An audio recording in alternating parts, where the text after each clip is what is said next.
Rekaman video mobil berplat merah melawan arah di Kota Bekasi, Jawa Barat viral di media sosial.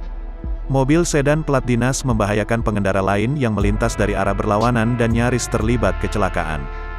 Video viral ini direkam di persimpangan lampu merah Jalan HM Joyo Martono, Bekasi Timur, Kota Bekasi. Kendaraan sedan memasuki jalur yang berlawanan dari arah keluar tol timur menuju Bulak Kapal. Bahkan terlihat mundur saat kendaraan lain melintas dari arah jalur Kalimalang.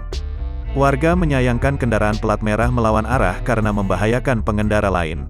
Satlantas Polres Metro Bekasi Kota Bekasi menelusuri sedan yang diketahui plat nomornya dari wilayah DKI Jakarta itu. Dugaan sementara pengendara salah jalan hingga akhirnya melawan arah.